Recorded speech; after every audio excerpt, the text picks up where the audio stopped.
Welcome back, gang. It's Deltia from Deltiasgaming.com here with a 1-bar tank build. Easy peasy lemon squeezy. This is going to be very easy for the average player. It's going to focus on resource sustain and self-healing, so you can thrive independently of a healer. It's going to have great buffs and debuffs for your group, and I'm going to walk you through both with the Oakensoul 1-bar mythic and without. I'm going to give you a ton of gear options. I'm going to explain what weapons to choose and why. Traits, Mundus Stone, champion points, you name it. Consider this a deep dive in tanking and making a 1-bar Dragonknight tank that is extremely easy to pull off. I ran this through veteran hard mode dungeons along with Dragonstar Arena and even some trials. So if I can do it, you can do it too. Let's get started and talk about the weapon choices and why you use certain weapons for tanking.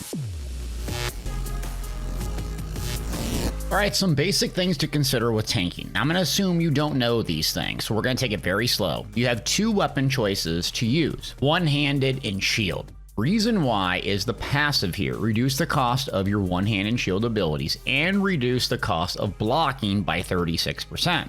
This right here with one-handed sword and shield equipped, increase the amount you can block by 20%. So this is stamina based. If you don't know, all these abilities cost stamina. When you fully charge a heavy attack, like I'll do right here, you get back stamina upon a fully charged heavy attack. So think of sword and shield as a simple way to get back resources, but it's primarily, if not entirely, dominated by stamina. So what's the secondary thing you can use? Well, I'm glad you asked. Destruction Staff and it's Ice Staff. So Ancient Knowledge is a passive in the Destruction Staff, and you look down there, equipping an Ice Staff reduces the cost of blocking by 36%, increases the amount of block damage by 20%. So essentially two passives in one from Sword and Shield. The difference with Ice, it's a bit complicated to explain, but let me go ahead and put this Yalakren back bar Ice Staff on. We go to my back bar with my Ice Staff.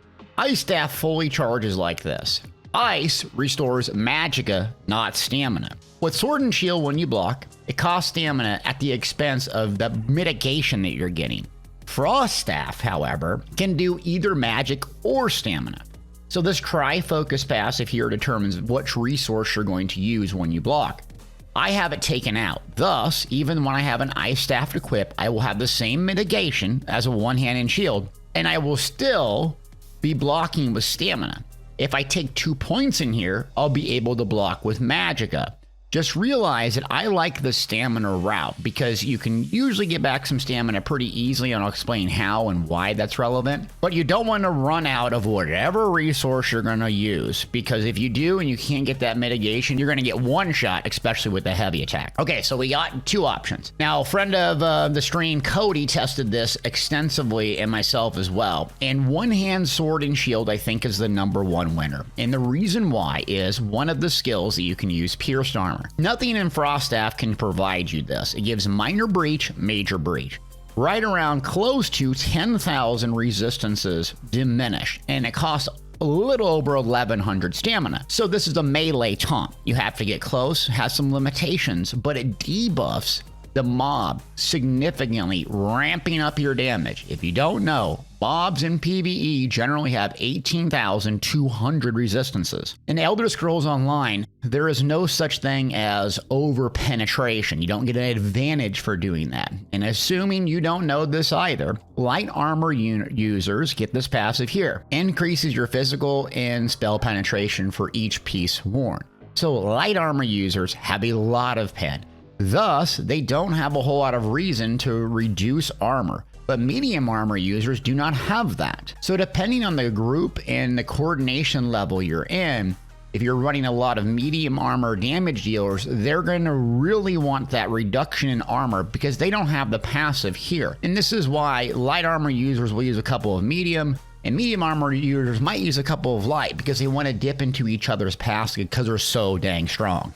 Now, the benefit of Frost Staff, since you need to know this as well, is you have a ranged taunt, 15-meter destructive clinch, and this gives major maim, reducing damage significantly, and immobilizes and taunts. The downside is it's only 15 meters, it's not 28, so it's kind of a double the pierced armor, but a lot of times you need a lot more range or it's just really ineffective. Major maim can be obtained by other gear sets and other abilities, so it's not that important as the reduction in armor, increasing damage primarily to the same target. So with this build specifically, I have one ability for stamina that I use as stamina, and then I have fully charged heavy attacks to get my stamina back.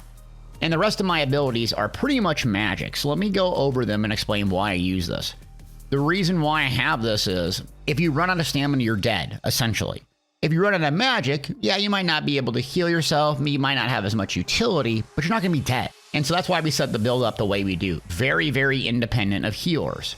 This is a flex spot on our bar. It's the #1 spot, Unrelenting Grip. Basically, you chains people in. You're not going to be able to chains in boss. It's really for trash bowls, or if there's mechanics in dungeons and arenas that require a lot of trash mobs. This becomes less and less relevant the harder content you get into, like a veteran trial where there's not a whole lot of mobs that can be chained in, typically a boss and a mini. So consider this a flex spot on your bar. There's another way to get a pull in case you don't know and you want that information, and it's Silver Leash. But you can see it's extraordinarily high stamina, 3175.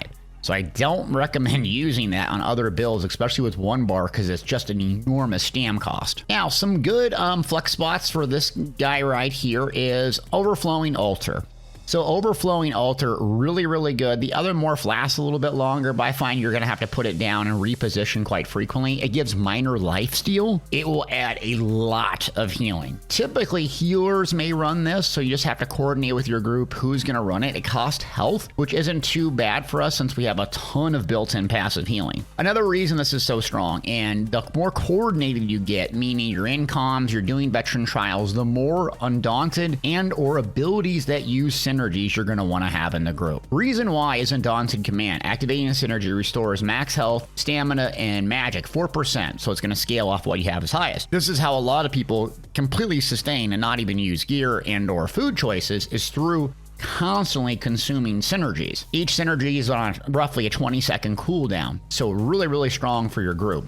Bone Shield also can be strong too, taking it and morphing it as well. But I like dropping Unrelenting and putting Overflowing Altar or the other morph if you want in a more coordinated serious group. Now I'm going to show you one of my favorite abilities in the game currently. This is probably going to get nerfed, so buckle up. Cinderstorm. If you look at this ability, cast time instant, range 22 meters, radius is 5 meters, and duration is 18 seconds, you'll notice there's no cost associated with it. The reason why is I have some reduced magic and or spell cost. This would normally cost you magic per second and can be an total drain on your resources.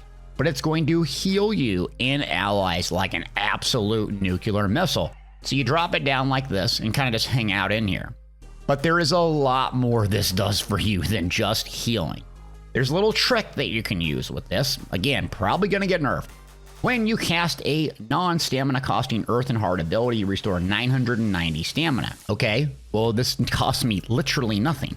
If you don't know when you're blocking, you don't recover any stamina at all. You can still recover magicka, not stamina. See, so I'm holding block like this. It's at 12,904. Now watch what happens when I'm in combat. Go in combat, hold block, 1,000, almost 1,000, almost 1,000, almost 1,000. See, this is the trick to basically have infinite resource sustain. You have a free spammable, essentially giving you back almost 1,000 stamina, and when you're taking damage through blocking, you're going to lose your stamina. So you can basically perma block, heal yourself, and heal allies in this area. Oh, but we're not done yet. It gets even better and why this skill is so busted strong. Mountain's Blessing here. When you're in combat, you generate 3 ultimate. It can occur every 6 seconds when you cast an Earth and Heart ability. And it gives minor brutality to your group, increasing weapon damage by 10%. So you have a group buff with this, you generate ultimate, you have essentially infinite stamina sustain. It looks like a goofy skill in this spot, but it will absolutely change your ability as a tank and make the game 99% easier as a tank, just sitting there spamming it at no cost. I'll get to the gear and how we make this possible later. So these two are core to the build right here. This is a flex spot. Now we get to another skill, Inner Rage, and this is pretty much mandatory in my opinion, 28 meter range. I tried playing with just a melee taunt and it just really doesn't work on any class. You really need a range taunt because some mobs are going to be mages, but they can't be pulled. They're minis or they're bosses themselves. and it's not feasible to run, dodge, and sprint over there and blow through all your stamina. So Inner Rage, this is magic. Again, we want to separate our magic pools from our stamina, so it's very low cost for us to use any stamina abilities, and we just have one. And this is going to give us synergy as well. I've talked about that already. Doesn't really do anything else for us than just range taunt them. So how I use these in conjunction is you typically want to start your pull off by the furthest target away, the most pressing, right? So this little 3 million dummy here and this 21 million, well, this is a lot more pressing. It can one-shot our group. So we're going to target that, and then we'll worry about the little guys. So I taunt, and typically I come in for a fully charged heavy if I can land it, and then I do pierced armor. Now, when I'm taunting mobs, I typically don't just do pierced armor for all of them. I just range taunt, I get the main that's going to kill everything, and then I start prioritizing, okay? So I prioritize who is the strongest, and then go down. Boss, mini, heavy one-shot mechanic, range, and so on. A lot of times, especially if you swap in talons, which is another good flex skill, you're not even really going to have to taunt everything because your DPS is going to kill it so fast, or everything's going to be aggro to you because of the damage that you're doing with an AoE and pulling the initial pull. But just remember, pierced armor on the most damage producing, the boss, the mini, what you want to kill is pressing. And then range taunt and use your magic for everything else. If you can't keep up pierced armor because you're taking too much pressure and your stamina is almost nothing, don't worry about it. Just use the magic version. It's better than dropping your block and dying. I see new tanks constantly dropping their block and dying over and over and over. Keep it simple. Keep your block up. Spam Cinderstorm to get your stamina back. Use potions and ultimates, and you'll be good to go with the build. Last ability up on our bar, and that's Coagulating Blood. I take this morph instead of the other one since I'm using Oakensoul, and I get some of the other benefits for this other morph. This morph will heal you incredibly, especially if you're really, really low. So you'll see I have basically a resource sustain tool and a heal over time, if you will. And then I have Coagulating Blood, which is a nice, juicy, big burst heal. So I'm not really dependent on a healer. I like that because a lot of times healers are either dead or you're running with 3 DPS in a group, or someone might be new to the game. So I always build these tanks super tanky where I don't have to rely on a healer. Of course, you can swap things in and out if you want. Be a little bit more reliant on a healer, but you're going to know when and how to do that. So I consider this really, really good. In group play, if I'm playing with other folks, that's only going to heal me. I usually will do Carterized if no one else has a heal. I can just spam this for almost nothing and heal someone pretty well, including myself. So with this and Cinderstorm, you're basically like a tank healer, believe it or not. Now, a couple flex options I didn't talk about, but Choking Talons is a really good point here for Cinderstorm. If you have really good stamina sustain and things are dying as well, that's a good option. Because it pulls aggro because of all the damage it does. It also gives a really powerful synergy for the DPS. Some other things here, Igneous Shield's a really strong ability. It costs an enormous amount of magic. It gives you a big shield to procs all those passives I already talked about, and gives major mending. Another very good option. This skill here is a bit niche, but it can increase your heavy attacks or increase their duration. So it's kind of a niche skill that gives major brutality and major sorcery, igneous weapons. It just typically frees up potions or a bar slot on people in your group. Another good option. And another option here is Mystic Guard. Believe it or not, if someone's struggling in your group and they're dying all the time, as long as they're within 15-meter range, you're going to soak up a ton of damage, and you're going to give them minor vitality, increasing you and your allies' healing receive. So this is good if you and a healer or you and a DPS in melee, and the melee DPS is constantly dying. You can swap this on and does really, really good. And so that leaves us with the ultimate of choice. Now, there's a bunch of options here for ultimates. The number one here is Aggressive Warhorn. This is going to give major force, increasing your crit damage by 20% for 10 seconds. It's also going to give max stats across the board. This is the go-to healers and tanks running in conjunction, overlapping not so much, but one after another is kind of the meta strat to ramp up DPS, especially that major force.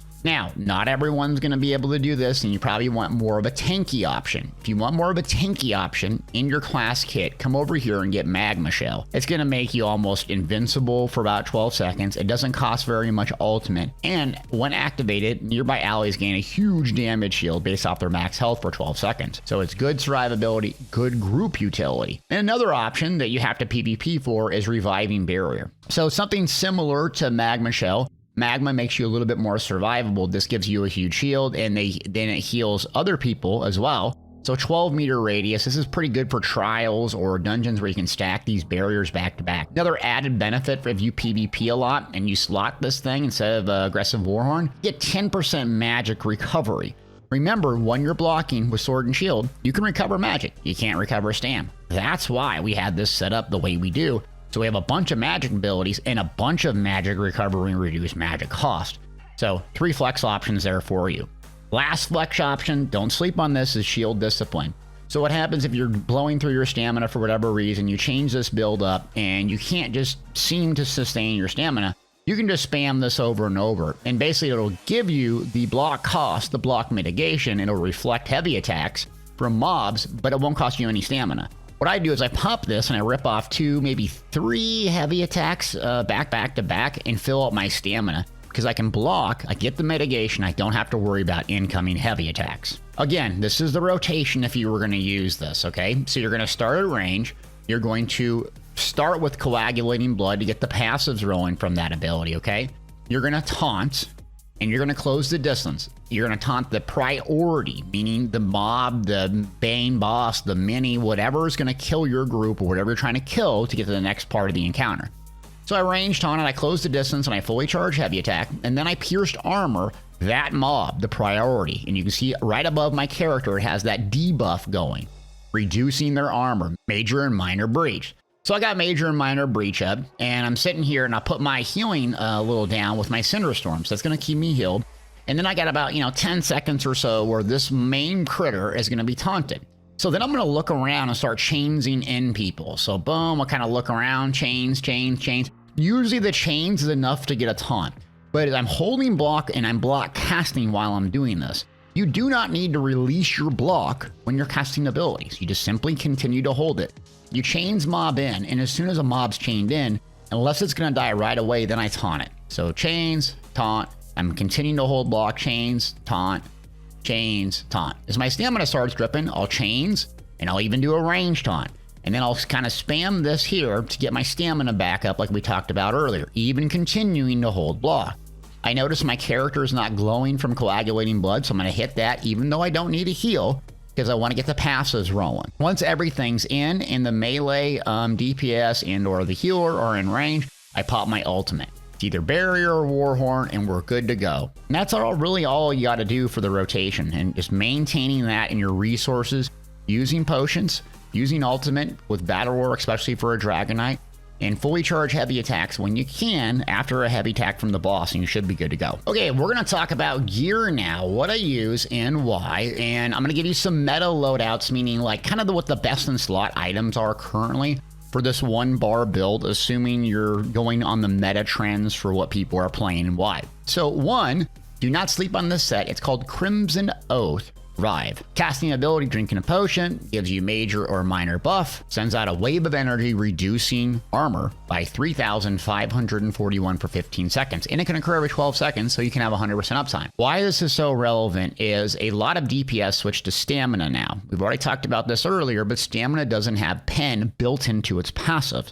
So a lot of tanks are using this on their body or their back bar at all times. Since we're playing 1 bar, you can keep this on at all times, and it's very easy to get a hold of. So Crimson Oath comes from the Dread Cellar, and I would highly recommend this if you're doing pugs, you're doing dungeons, arenas, trials, and you're playing with either randoms or predominantly stam builds, because that's a lot of people are switching to that. That would be a body piece you can get from a dungeon that you can put on at all times, or the jewelry or weapons, however you had it loaded out. The next one that I would run is Turning Tide. So Turning Tide comes from Shipwright's Regret. When you block, you gain flowing water for 10 seconds, causing your next bash to do magic damage up to 6 enemies, but also apply major vulnerability for 10 seconds, increasing damage by 10% for everything it hits, and it can occur every 15 seconds. Does not have 100% uptime, but when you're doing a boss burn, when you time this with your Warhorn and you and your healer are rotating it, major first, major vulnerability would absolutely drop a nuke on some of these bosses. So you can see with Crimson Oath and with Turning Tide in combination, the two will just level it, especially if you're playing with stam builds. So this is kind of the meta loadout and what I would put on my body at all times. I'll give you some alternatives, but I want to pull up a chart and talk about what I use on the body enchants traits and why. So we have this chart here, and real quick, I found it best to do sturdy on the body at all times with 1 reinforced in the chest. The reason why is you get the most bang for your buck with chest reinforced. Prismatic glyphs on all that you can afford. Prismatic gives you all 3 stats, health, magic, and stamina. They're very expensive. If you can't afford it, at least do it on the chest, head, and legs. That gives you the most stats, and you can go with health on the rest. For the weapon, decisive on the sword and sturdy in the shield with a crusher on the sword and a health on the shield is the way to go. And then for the jewelry, triune trait, again, very expensive, but if you can afford it, do it. It'll give you that tri-stat on your jewelry. Another great option here would be infused. Infused or triune is the way to go here. Now, I run 2 reduced cost with triune. With 2 reduced cost, you should have almost next to nothing cost for Cinderstorm. So you got to have at least 2 reduced costs, or it'll kind of chew up your magic with that Cinderstorm. And then 1 magic recovery. Remember, holding block, can't get back magic. And then Oakensoul in there, and then a 1-piece Magma Incarnate. The reason I use a 1-piece Magma Incarnate, it has the best resource recovery possible for a 1-piece, so I really like that. And yes, we can't recover stamina all the time, but when we are needing to recover stamina, when we drop our block for whatever reason, this comes in handy. And then what can be said about Oakensoul? I'll give you a flex option if you don't have this. I have a link in the description for how to get a hold of Oakensoul if you don't have it. But it gives you just a crap ton of major buffs. This may get changed in the future. You're not really worried about major berserk, major courage, and all that. Really what it helps you with is major protection. It also gives you your armor buff as well, so you don't have to cast an ability all the time. And it gives you the minor recovery ones, so you can stack minor and major recovery and potions, and it makes it so much easier to resource sustain. Also, you get heroism. So that gives you a crap ton of ultimate, making it very easy to survive and sustain with Battle Roar on a Dragonknight. In case I skipped over Battle Roar and you're not familiar, it comes from Earth and Heart. And when you cast an ultimate, you restore health, magic, and stamina. You save up 500 ultimate, it's whatever is consumed, not the ultimate cost. So you can get back, basically heal to full, all of your magic, all your stamina if you save up to 500. Making it so much easier to sustain as a Dragonknight, and one of the unique benefits of the class. Okay, let's give some alternatives for those sets if you don't have them or you want to use something else. So Yalakrins is a really good set if you're not going to play with stamina builds or you just want something simple and set and forget. I'd swap out Crimson Oath for Perfected Yalakrins. This comes from Sunspire, and you're going to give minor courage to you and your group, specifically in a trial when you do a taunt. And you can have pretty much 100% uptime since it can occur every 8 seconds and it lasts 15 seconds. Great set. A great alternative for more survivability, if you wanted that, is Battalion's Defender. This is actually a PvP set.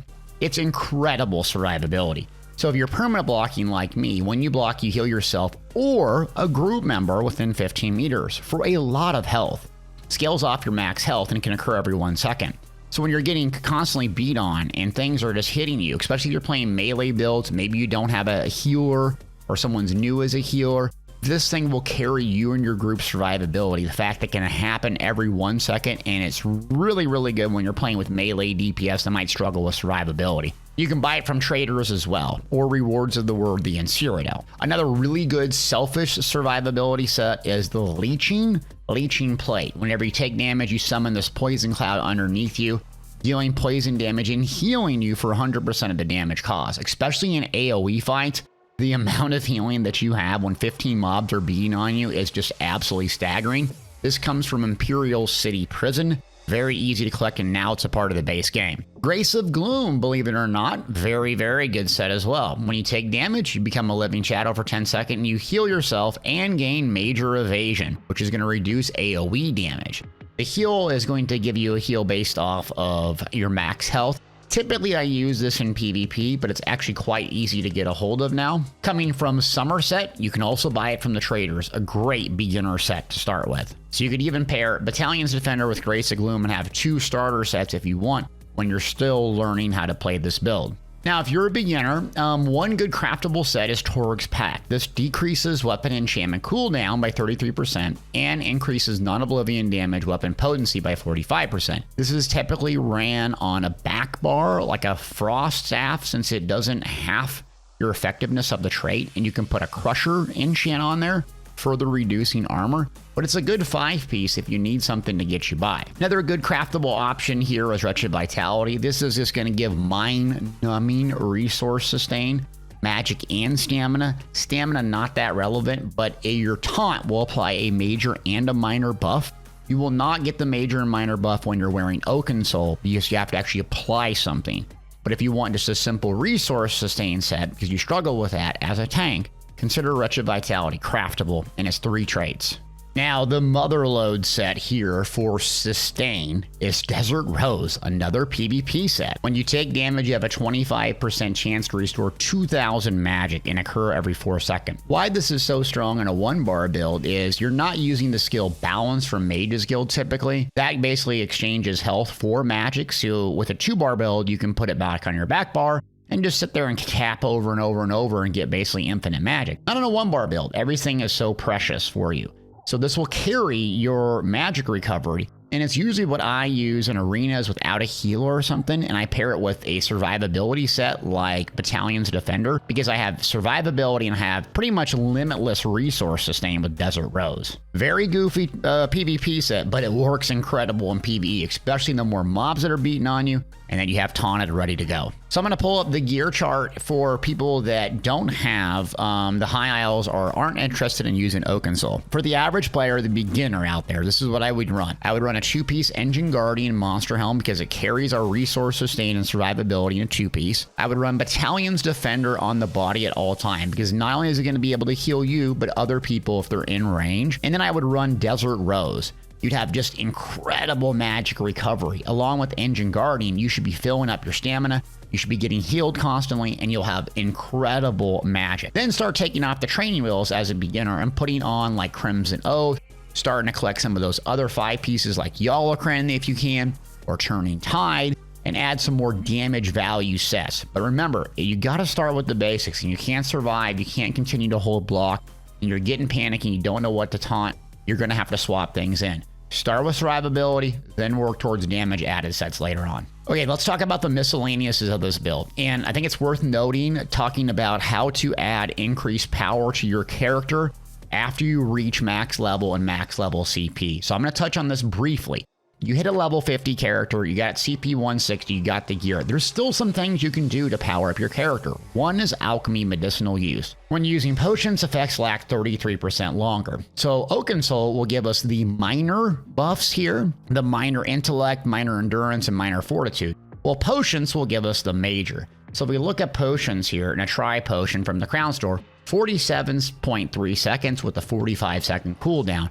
Essentially, that's 100% uptime on major fortitude, and minor endurance. So if I just get in combat here and suck one of these things down and get my abilities up, I'm at 2,000, 2,100 magic recovery, 1,400 and 1,100 stamina recovery on this guy. So I got recovery for days. Now you factor in Desert Rose here.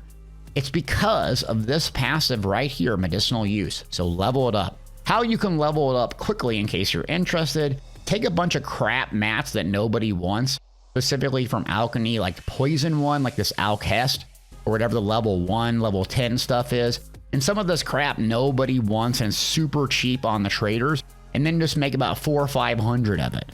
You do about 400 or 500 in one go, press click, bang. You should be from 1 to 50 instantly, and it doesn't take you very long to do it. Next up, you got to work on leveling up and getting your racial passes. I'll talk about that later. If you're using a PvP skill like Aggressive Warhorn, at least take continuous attack so you can get a little bit quicker speed. You know, these aren't that relative, but what is relative is magic recovery, especially if you're using Barrier if you want even more magic recovery. So consider leveling up PvP to get that. The guilds, now 2-bar build, it becomes a little bit more relevant, but the number one most important here is Undaunted. Undaunted Command, critical for a tank, especially in trials. Undaunted Metal, really good if you want the most max stats possible, so you got to take that. And then armor, light, medium, and heavy. I do use typically a 5-1-1 setup. when I'm playing my solo tank type build and I'm not on a healer. So every little passive will help. You want Sword and Shield, and you want Destruction Staff in case you're going to use a Frost Staff. Just consider Tri-Focus. If you take 2, you're going to be blocking with magic and consuming that, or stamina if you leave it out like me. And the classes are pretty obvious.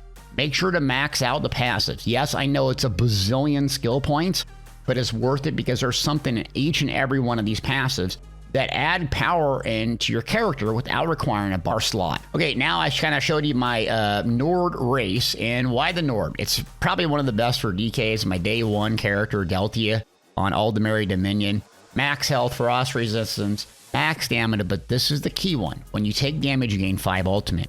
It can occur every 10 seconds. So Stalwart combined with the Earth and Heart passive here, Mountain's Blessing, giving you back ultimate every 6 seconds when you use a Earth and Heart ability, combined with Battle Roar giving you back resources when you use an ultimate, is the loop, the infinite sustain loop, feeding ultimate to feed Battle Roar to feed ultimate. This is how you survive, and it makes the Dragonknight superior as a tank, especially for beginners. Attributes. Something important to know about attributes. The number 1 most important thing is to do exactly what I don't have done here. You want your stamina to be a little bit higher than your magicka. Why? Because when someone throws you something like Mystic Orb or Energy Orb, it's going to give you back resources on whatever's highest. It's much, much easier for this build to get back magicka than it is to get back stamina. So you want your stamina pool to be a little bit higher. So you'll notice mine's not with 64 attributes into health. So let's go change that. Okay, so I got to change. So 57 into health and 7 into stamina. So my stamina is slightly 70 points higher than my magic. That way when I get an orb or I get something else that's going to resource sustain, it's going to give me back stamina, not magic. Very, very critical. But I fixed my build. Okay, champion points. There's actually some flex options here in the blue tree. So what normally people do is take essentially 3 and 4 of the exact same. Unassailable, reducing AoE damage, duelist rebuff, single target, and this is damage over time. And Ironclad is direct damage. Very, very strong setup, taking 4. But there's some options. I would stick with Ironclad as the strongest damage reduction one. And then Unassailable and Duelist Rebuff has the other 2. So that will give you 3. And then you have an option. You can take Enduring Resolve for reducing damage over time, or a couple different flex options. One is Focus Mending. Coagulating blood healing you, it's going to be staggering the amount of healing you're going to be done. You typically only need this if you're pugging or playing solo or you're playing in uncoordinated groups. The more serious you are, the less effective this becomes. Believe it or not, one down here, Hope Infusion, is actually quite good. The reason why it gives you minor heroism based on your magic recovery. If we have 2100 magic recovery, you get minor heroism, which stacks on top of major heroism, which stacks on top of the Nord passive together. So you're going to be having ultimates for days. So that's another really good flex spot that you can take out Focus Mending if you want something a little bit different, a little bit more emphasis on ulti-gen. That's the blue tree. Now, the green tree really doesn't have much for performance. So some of the effect performance here is, I think Treasure Hunter is really good if you're doing dungeon diving and you're trying to collect loot. It'll help you with those weapons and jewelry pieces that are kind of annoying to get. Gifted Rider and War Mount, those have some out of combat movement speed bonus and perks. And then you got Steed's Blessing, Ration, or Liquid Efficiency, all really good choices. I would go with Steed's Blessing and then Treasure Hunter at least, and then pick 2 of your favorites. On to the red tree we go. Very, very simple ones here that I go with. Rejuvenation for recovery, armor, boundless vitality for max health, and then the no-brainer one is clear over here with Bracing Anchor, block mitigation. We don't need the speed, we need the mitigation. That's going to make you extraordinary tanky, which is why we continue to hold block at all times because of that passive and others. Now let's talk about our consumables, and Tri-Stat Food Bewitched Sugar Skulls is the way to go with this build. It gives you the most max stats possible. So very cheap, and I think you can use it at level 1 as well. Dirt cheap off the traders.